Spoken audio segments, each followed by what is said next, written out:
আজি আমি মানে ৰাজবাৰী আহিলোঁ। ৰাজবাৰী চালোঁ আমি চালোঁ মানে কি গোটেই ৰাউণ্ড ঘূৰিলোঁ, কিন্তু ভিতৰত সোমাব দিয়া নাই এতিয়ালৈকে। 9টা বজাতহে গেট খুলিব, তো গতিকে আমি অলপ সোনকালে আহিলোঁ। সোনকালে পিছত চাওঁচোন এইটো কি সেইটো হ'ল ৰাজবাৰী। ৰাজবাৰী। ইয়াৰ দৃশ্যবিলাক কেনেকুৱা দেখাই দি আছোঁ চাচোন।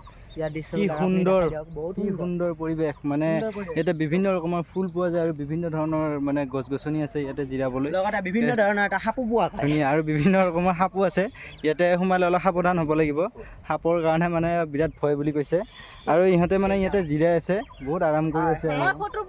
ট্ৰেইনততো আহোঁতে টোপনি মাৰি আহি আছে ইহঁতে। আমিতো টোপনি মাৰাই পাৱা নাই, টোপনি মাৰি আহি আছে। আমিতো পাৱাই নাই। আৰু এইটো এটা দাঁত চেলাই আছে, এইটো কি নাম কয়, নামটো কি এইটো? মুন্দিৰা বোলে। আৰু এইটো এটা গৌতম নেউলা।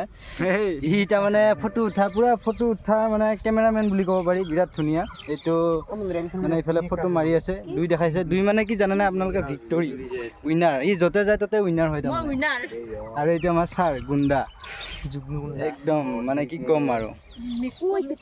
গতিকে আমি পিছত ভিতৰত সোমাই গোটেইখিনি দেখাম যে ৰাজবাৰীৰ ভিতৰত কি কি আছে, কি কি ঐতিহাসিক বস্তু আছে, এইবিলাক আমি গোটেই দেখাম।